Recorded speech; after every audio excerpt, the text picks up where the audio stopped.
In June of 1980, a military transport plane descended through the clear northern sky and touched down on a rough dirt airstrip near Nahanni Butte, a tiny community tucked deep within Canada's Northwest Territories. There were no crowds waiting on the runway, no television cameras, and no sense that history was unfolding. The aircraft had carried stranger cargo during its service life, but perhaps none more important than what sat inside its wooden crates that morning. 28 wood bison stepped out onto Canadian soil. They were enormous animals, larger than most people imagine when they hear the word bison. A mature bull can weigh well over 2,000 pounds and stand nearly 6 feet tall at the shoulder, with a towering hump of muscle rising above its forequarters and a heavy beard hanging beneath its chin. They possess an almost prehistoric appearance, as though they belonged to an age when mammoths still wandered frozen plains. Yet despite their size, despite their history, and despite the effort it had taken to bring them here, the people responsible for the operation were hoping for something remarkably modest. They hoped the animals would simply survive. 28 founders is not a comfortable number for conservation biologists. It is the sort of figure that keeps people awake at night. A harsh winter could kill calves before they had a chance to mature. Wolves might discover the herd and take enough young animals to stall its growth. Disease had nearly erased the subspecies once already, and many feared it could do so again. One badly timed outbreak, one run of poor calving seasons, and the entire experiment could disappear before anyone had time to understand whether it had ever truly begun. But survival, as it turned out, was the easy part. Breeding proved easy as well. The thing nobody anticipated, the thing researchers still struggle to explain more than 4 decades later, was what happened after the herd established itself. The bison did not remain where people expected them to remain. They ignored assumptions that had shaped recovery plans from the beginning. They crossed rivers scientists had confidently labeled barriers. They settled landscapes no one had selected for them. They founded new herds in places human managers had never intended them to occupy. And in doing so, they began repairing ecological processes that had quietly been fading away since before the First World War. To understand why that matters, it helps to understand what a wood bison actually is, because most people picture the wrong animal. When people hear the word bison, they tend to imagine the shaggy giants of the Great Plains, the animals immortalized on old American coins, postcards, and Western films. The wood bison is a close relative, but it evolved in a very different world. Instead of endless grasslands stretching toward the horizon, it adapted to the northern boreal forests and meadows of Canada and Alaska.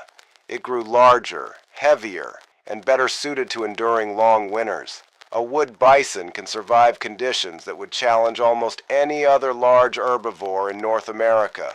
During winter, when snow blankets the landscape and temperatures plunge far below freezing, it lowers its massive head and uses the hump of muscle over its shoulders like a snowplow. It sweeps aside drifts deeper than its own legs, exposing grasses and sedges hidden beneath the ice. While other grazers struggle to find food, the bison simply keeps moving, pushing forward through weather that would starve many species. Yet size alone does not explain why these animals matter. Wood bison are not merely consumers of vegetation, they are builders. As they graze, they crop grasses low and prevent meadows from becoming overgrown. Their hooves press dead plant material back into the soil, helping nutrients cycle more rapidly through the ecosystem. When they roll on the ground, they create shallow depressions known as wallows. Rainwater collects in these hollows and lingers for weeks, sometimes months, forming tiny wetlands scattered across the landscape. To a passing observer, a wallow looks insignificant. It is simply a muddy patch of earth, perhaps a few meters across, created by an animal scratching its back. But to countless other species, it is an opportunity. In regions where standing water is scarce, amphibians use wallows as breeding sites. Insects gather around them. Birds drink from them. Plants adapted to wetter soils colonize their edges. A single bison rolling in the dirt can unintentionally create a habitat that supports dozens of other organisms.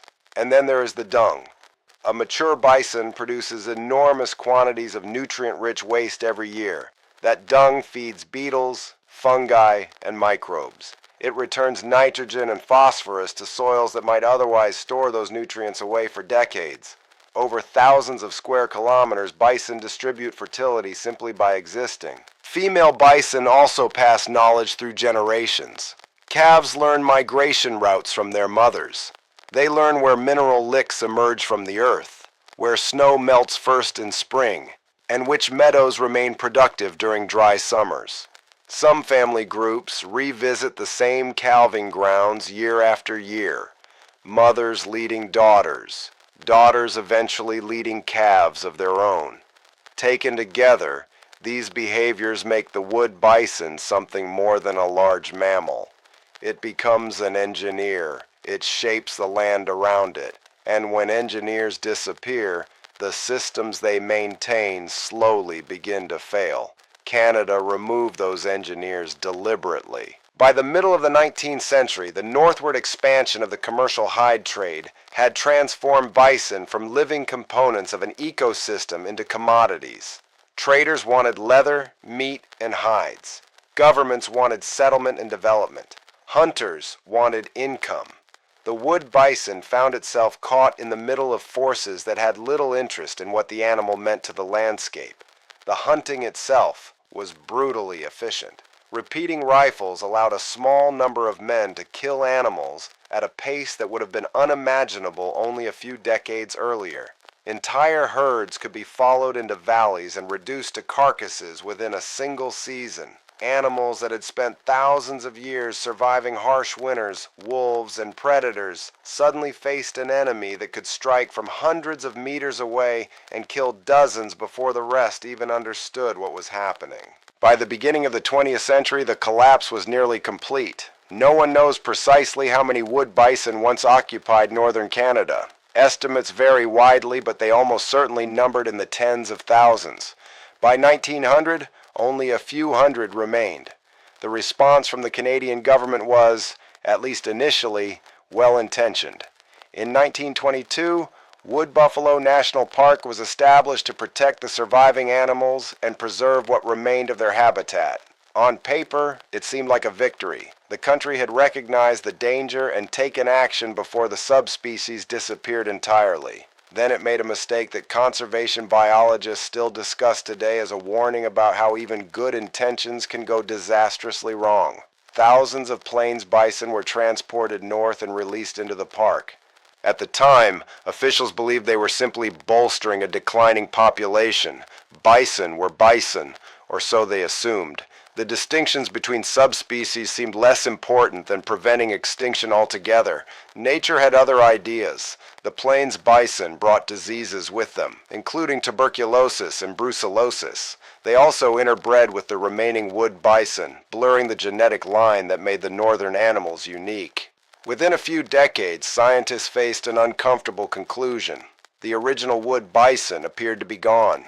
By the 1940s, many researchers considered the subspecies effectively extinct. Whatever remained in Wood Buffalo National Park was thought to be a hybrid population, carrying enough plains bison ancestry that the true wood bison no longer existed. For most species, that would have been the final chapter.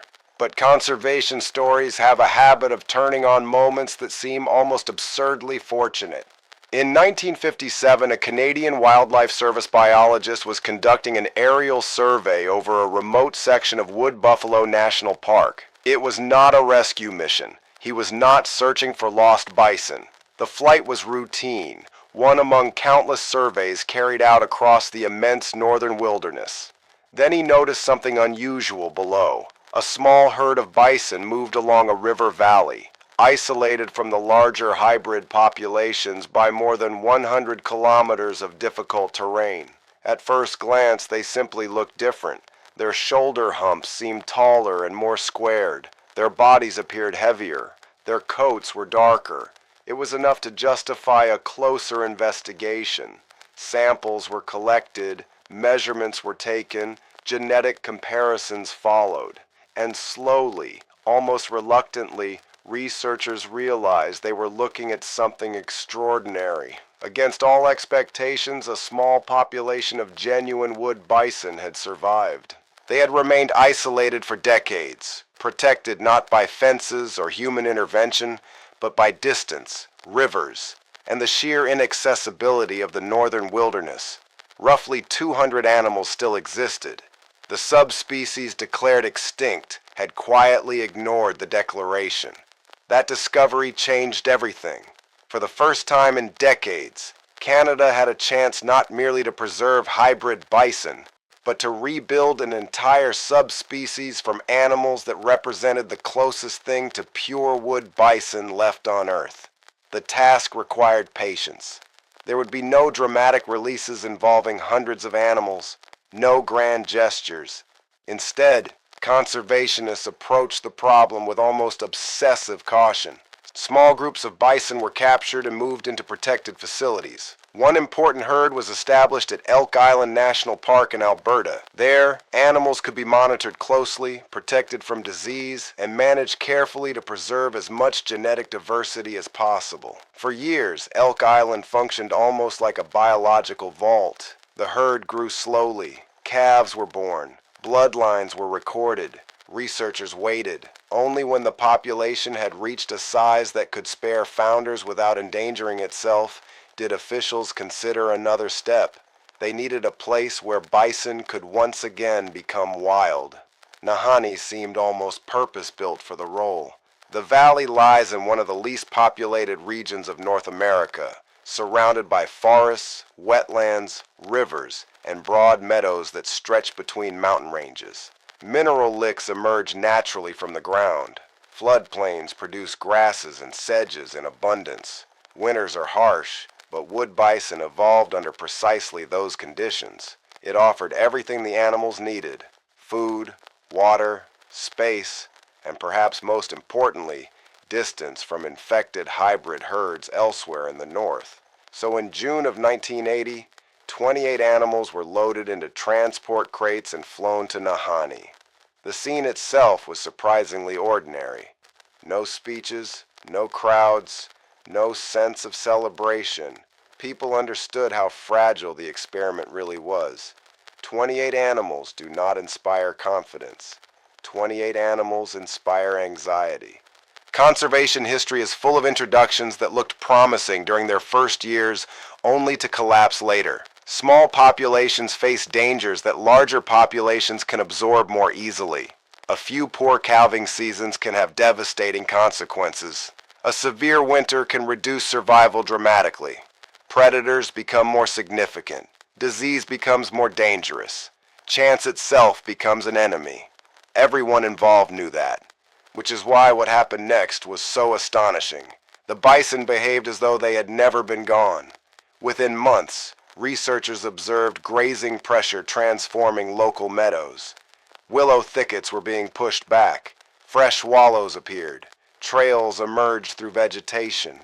The animals moved confidently across the landscape, selecting feeding sites and resting areas without hesitation. It was almost unsettling. These behaviors had been absent from the valley for over a century. Yet they returned immediately, as though the knowledge had remained stored somewhere inside the animals all along, waiting for a landscape capable of receiving it. And then the herd began growing. Calves survived. Females reproduced successfully.